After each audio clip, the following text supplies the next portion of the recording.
Sa itu kan sofa marwah. Mulainya marwah dulu atau sofa dulu? Nah, maka kata Rasulullah, ibda'u bima bada Allahu bihi, mulailah dengan apa yang Allah mulai. Ayat Al-Qur'annya inna sofa wal marwah. Sesungguhnya sofa dan marwah. Nah, berarti sofa dulu yang disebut. Nah, maka ketika Rasulullah katakan begini, ibda'u bima bada Allahu bihi, fal ibratu bi umumil lafzi, maka ini diberlakukan untuk semua hukum. Untuk semua hukum, kalau ada ayat yang menunjukkan urutan, berarti mulainya dari yang situ, menunjukkan tertib. Maka di Al-Quran kan dikatakan faghsilu wujuhakum, mulai basuh wajah dulu, wa aidiyakum, kemudian tangan, wamsahu biru'usikum, kemudian kepala, wa arjulakum, kemudian kaki. Mulai dengan apa yang Allah mulai dulu. Ini menunjukkan dalil kedua tentang tertibnya di sini. Wa mimma yadullu ala wujubi tartib annahu ta'ala dzakara mamsuhan baina maghzulat fi ayatil wudu. Dan di antara yang menunjukkan tertib juga adalah Allah Subhanahu wa taala meletakkan usapan di antara basuhan. Lihat, wajah basuh, tangan basuh, kepala usap, kaki basuh. Ini kan janggal nih. Kenapa urutannya basuh, usap, basuh? Kan yang enak kalau ada beda itu disendirikan di akhir saja. Basuh, usap. Orang Arab itu paling perhatian sama susunan bahasa begini. Ini janggal, nggak bagus nih. Apalagi Al-Quran yang balaghahnya, badi'nya begitu tinggi. Kenapa susunannya janggal begini? Basuh, usap, basuh. Ya sudah, basuh tuh digeser sini apa? Oh, berarti memang tak bisa digeser. Berarti memang itu harus di situ. Inilah menunjukkan tertib. Kenapa dirusak kebagusan bahasa? Gara-gara ada usapan di tengah basuhan-basuhan tadi. Itu menunjukkan memang nggak bisa digeser. Menunjukkan urutannya harus begitu. Itulah yang dikatakan sebagai dalil berikutnya. Dan itulah menunjukkan di sini wajibnya tertib. La nadabuhu biqarinatil amri fil khabar. Ada sedikit catatan di sini. Wa mahallu wujubit tertib. Dan kasus wajibnya tertib dalam wudu, illam yakun hunaka hadasun akbaru, kalau dia tidak berhadas besar. Kalau berhadas besar nanti tak wajib tertib. Wa illa, kalau seandainya dia berhadas besar, saqatat tartibu. Ini masih baca hasyiah ya, belum ada di kitab Fathul Mu'innya. Ini di dalam kitab I'anatul Talibin. Wa illa saqatat tartibu lindirajil asghari fil akbar. Kalau dia berhadas besar, itu nggak perlu tertib lagi. Kenapa? Karena sudah masuk pengangkatan hadas kecil dalam pengangkatan hadas besar. Ada orang berhadas kecil plus juga berhadas besar. Mohon maaf, melakukan hubungan suami istri. Berhadas kecil nggak tuh? Ya jelas lah berhadas kecil, bersentuhan kulit dengan yang bukan mahram. Berhadas besar nggak? Berhadas besar. Karena melakukan hubungan badan. Maka di sini ada hadas kecil, ada hadas besar. Kalau seandainya orang mandi hadas besar saja, mandi wajib untuk mengangkat hadas besar saja, langsung sholat tanpa wudhu lagi, apakah boleh? Boleh. Karena terangkat hadas besar, otomatis terangkat hadas kecil. Tapi dengan catatan, dengan syarat, selama proses mandi wajib, tidak terjadi perkara yang membatalkan wudhu. Kalau dalam proses mandi wajib sudah niat dia basuh wajib, dia basuh badan, sengaja aku mandi wajib. Sudah tengah-tengah mandi ternyata buang air kecil. Ini wajib wudhu lagi. Wajib wudhu. Tapi kalau dia memang tak ada melakukan perkara yang membatalkan wudhu di tengah-tengah mandi wajibnya, bahkan mohon maaf, untuk meratakan air ke bagian kemaluannya, pakai sarung tangan dia. Pakainya sarung tangan, diratakan air ke bagian kemaluannya. Sehingga dalam proses mandi wajib memang sama sekali tidak ada perkara yang membatalkan wudhu terjadi. Bolehkah dia langsung sholat tanpa wudhu lagi? Boleh. Karena terangkat hadas besar, otomatis terangkat hadas kecil. Maka saat itu, terangkat hadas kecilnya pakai tertib nggak nih? Tidak, maka di situ hilanglah tertib tadi. Tadi hatta, di sini yang kasus agak unik. lawi ghtasalal junubu illa a'dha'a wudu'ihi lam yajib alaihi tartibu fiha. Kalau ada orang mandi wajib nih, sengaja disisakannya bagian anggota wudunya. Wajah nanti aja, badan dulu. Kepala nanti juga, leher ke bawah, tangan sampai batas lengan atas saja, siku ke bawah nanti. Ini juga begitu, siku ke bawah nanti. Dari mata kaki ke bawah nanti. Nah, jadi tinggal mandi sudah selesai, tinggal anggota-anggota wudunya saja. Nah, habis itu dia basuh tapi nggak sesuai urutan. Kaki dulu, kepala dulu, tangan dulu. Ya tetap sah. Kenapa? Karena ini masih lanjutan mandi bahasanya. Itu tadi. Masih lanjutan mandi. Jadi itu tetap sah juga. Nah, yang berikutnya, walau ightasalal junubu ila rijlaihi masalan. Kalau ada orang junub, kemudian dia mandi, semua sudah basah kecuali mata kaki ke bawah. Kakinya belum basah.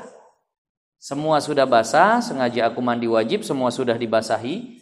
Dari mata kaki sampai ujung kaki ternyata di situ tidak dia basuh, belum basah lah bahasanya.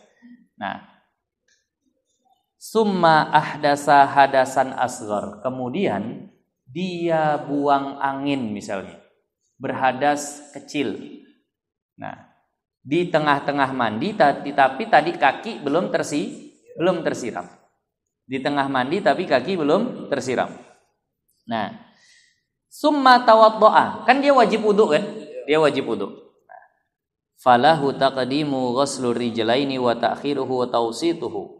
Maka untuk kaki ini bebas deh.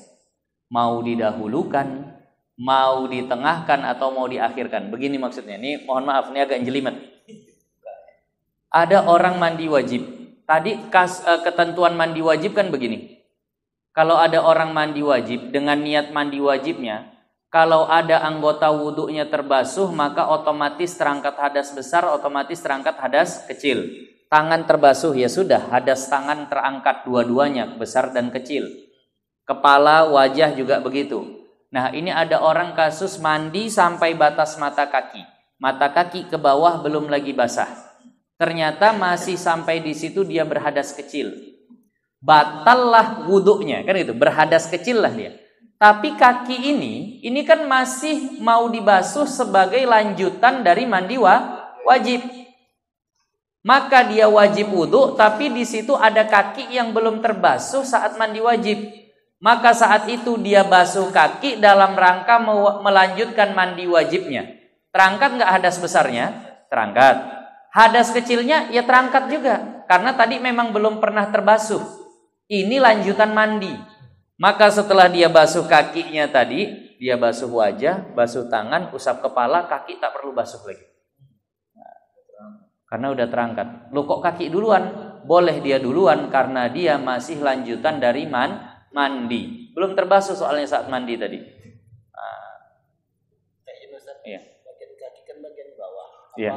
secara otomatis dia terbasuh dengan walaupun tidak ada unsur sengaja ada dalam tubuh. Ini misal saja lah. Misal saja dia walaupun di bawah tak tersiram lah, misal begitu. Walaupun secara mandi otomatisnya pasti terbasuh, atau bagian lain lah, kita bilang lah tangan ataupun kepala. Nah, kepala lah.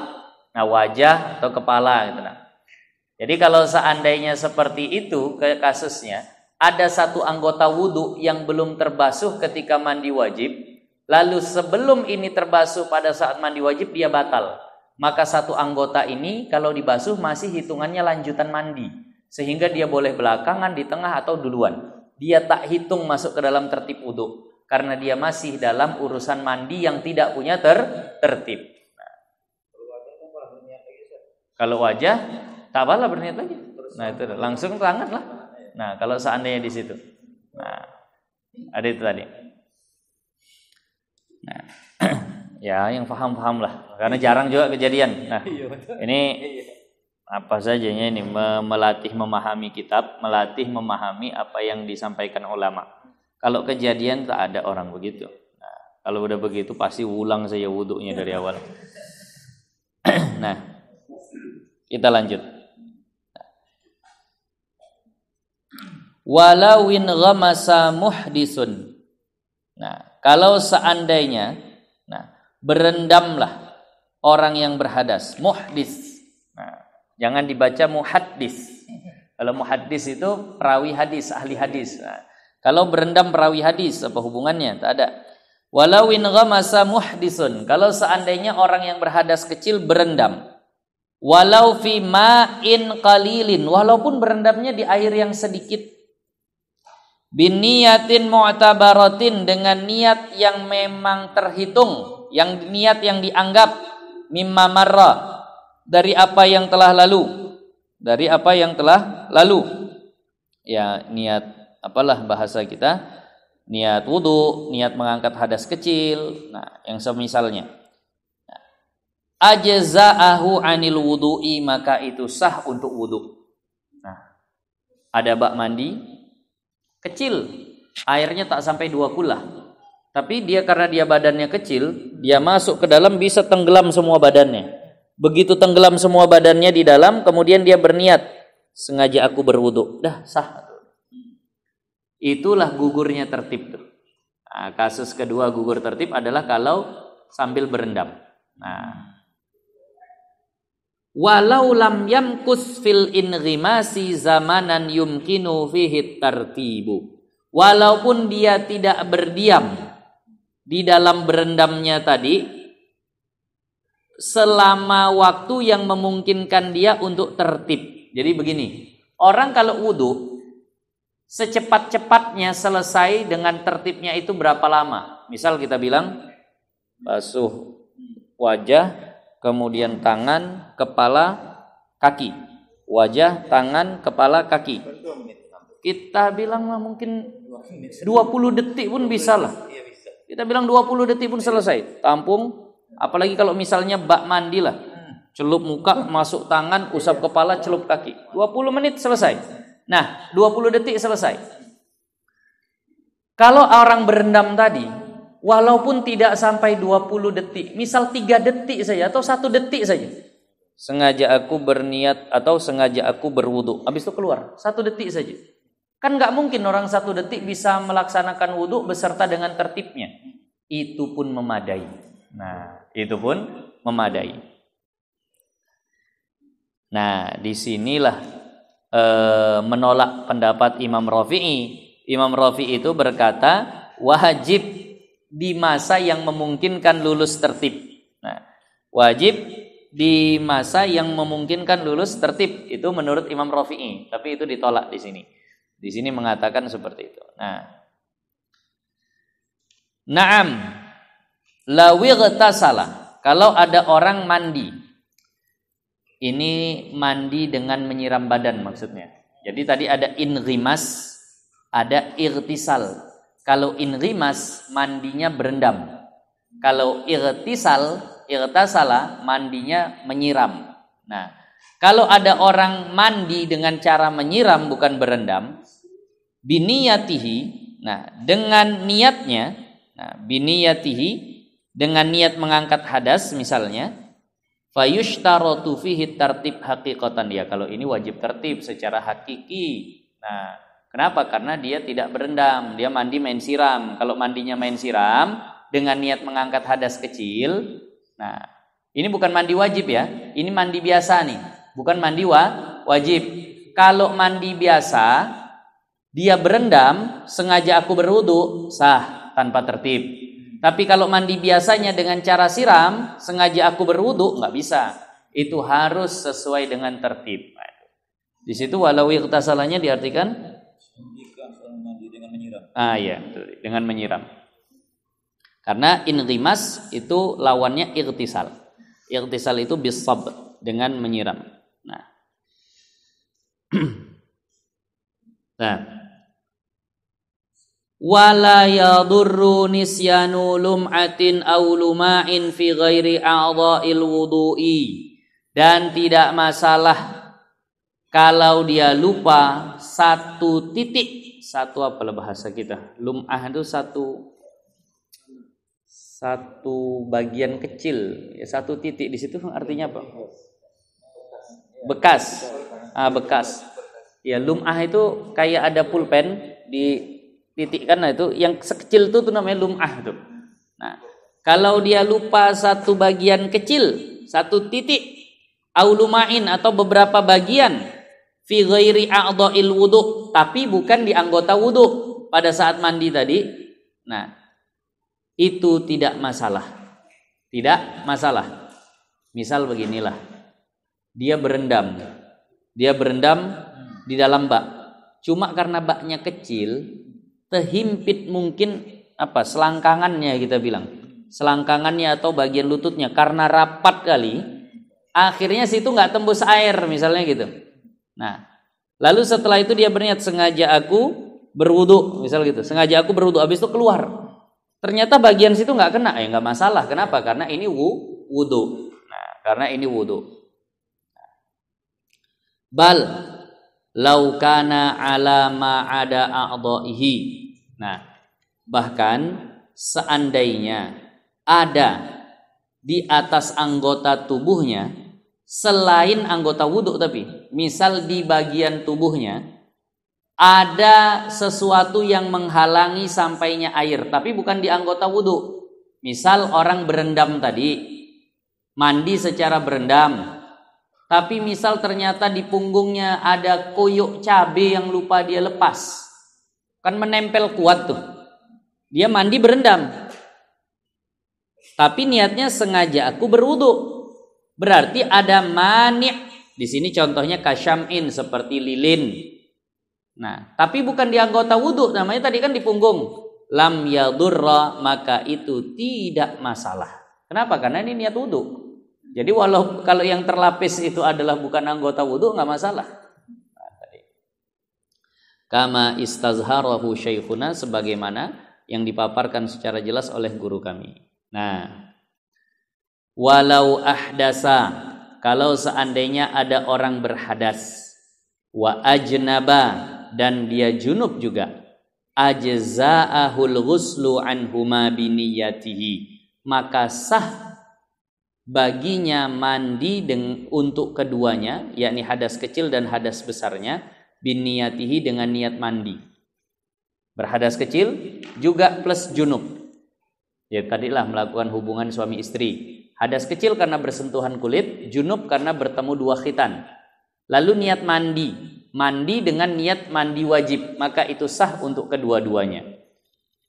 Nah, yang berikutnya, ini penting diketahui untuk menghilangkan was-was, mengobati penyakit hati yang namanya was-was. Perhatikan, wala yajibu tayaqqunu umumil ma'i jami'al udwi bal yakfi ghalabatu zanni bihi, dan tidak wajib yakin sampainya air ke seluruh anggota wudu, tapi cukup padanya kuat dugaan saja.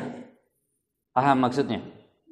Supaya nggak bolak-balik, udah beranduk pun balik lagi kamar mandi, udah pakai baju nak takbir pun buka lagi baju, balik lagi kamar mandi. Belum yakin aku nih kena. Memang tak mesti yakin. Ghalabatuz zan, didominasi oleh kuat dugaan. Nah, supaya tak jadi penyakit was-was nih. Sampai yang diceritakan guru kami, ambilnya tali, masuk dia ke sumurnya. Wah, ini barulah. Berendam dia di sumur tadi itu. Wah, baru dah. Yakin kalau ini kena semua. Tak mesti yakin. Itu cerita guru kami, sampai itu pokoknya turun-temurun lah. Dari guru-guru tembung tuh. Berarti memang kejadian lah mungkin. Bolak-balik dia. Mandi wajib sampai habis, waktu sholat asik di situ saja. Karena guru kayaknya sini belum. Udah keluar sini sepertinya belum. Udah keluar sini kayaknya belum. Itu saja akhirnya jadi permainan setan. Pertama air mubadzir habis banyak, kedua waktu sholat molor begitu banyak. Nah, jadi maka ghalabatuz zon. Ya sudah. Siram, gosok-gosok kepala, tiap helai rambut sepertinya sudah. Kalau misalnya agak memang harus yakin, nah, beli shower tadi. Yang pakai apa itu? Kayak mandi hujan itu. Kalau dulu di sebagian pesantren tuh anak-anak tuh kreatif deh. Nah, keran itu, selang, diikatnya pakai botol aqua, habis itu dibolong-bolongi botol aqua, dihidupkan, macam mandi hujan. Jadi itu kalau seandainya itu dibuat lah gitu, udahlah cukup untuk membasahi seluruh rambut, jongkok, gosokkan ke dubur. Nah, bagi perempuan kubul, nah di selangkangan, sela-sela lutut, belakang lutut, ketiak, telinga sudah. Tak mesti yakin, kuat dugaan saja sudah cukup. Nah, jangan diikuti permainan setan, jangan diikuti was-was dari setan. Nah, tadi itu banyak was-was dari setan itu seperti itu. Sampai imam ruku asik bolak-balik saja. Allahu akbar. Allah. Imam ruku sudah masih Allah. Tak masuk niatnya. Allah. Sampai imam ruku masih Allah. Tiap sholat dikira orang sholat Id. Tiap sholat macam sholat Id dilihat orang. Takbirnya 7 kali. Zuhur sholat hari raya, asar sholat hari raya, takbirnya apa? Allahu akbar. Allahu akbar. Tak masuk nih.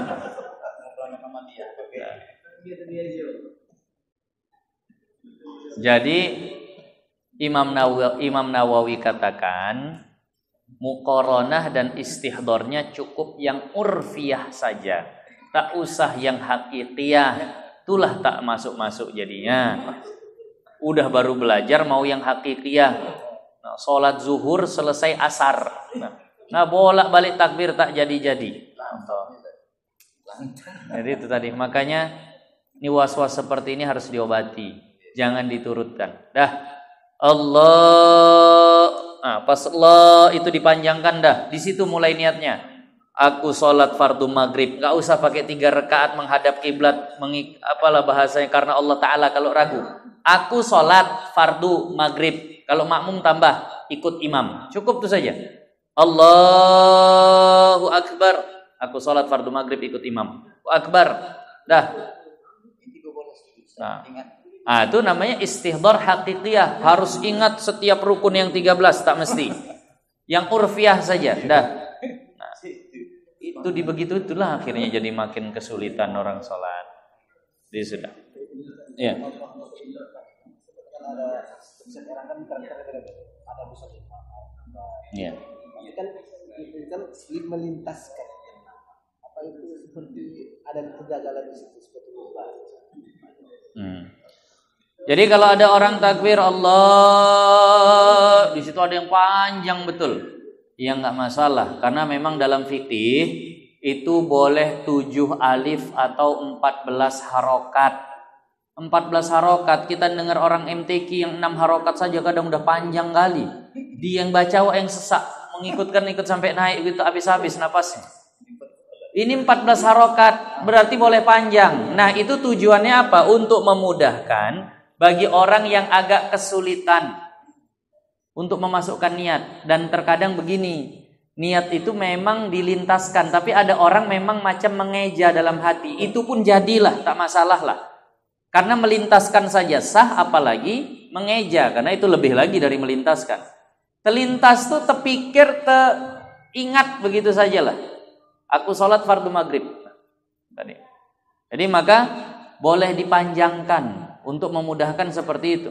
Walaupun afdolnya jangan dipanjangkan. Tapi kalau tak dipanjangkan akhirnya was-was, ini yang payah. Dah panjangkan aja tak masalah. Nah.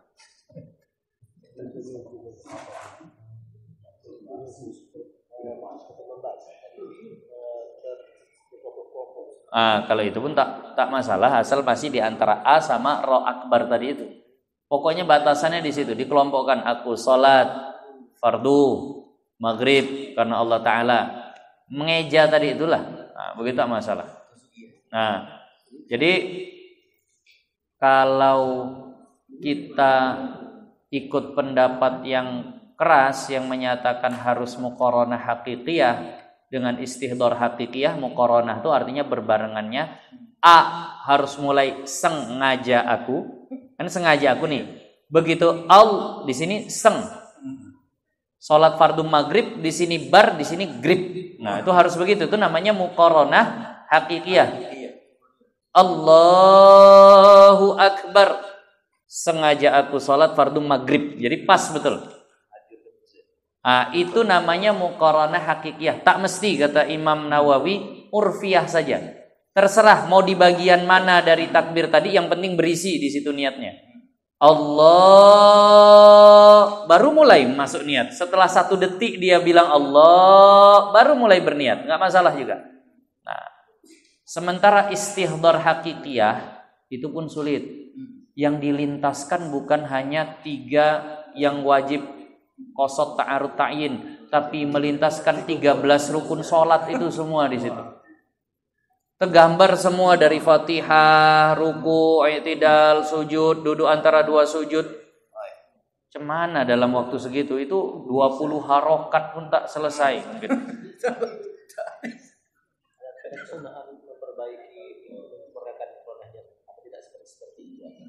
Apakah ada kesunahan untuk bisa sampai muqaranah hakikiyah? Ya ada.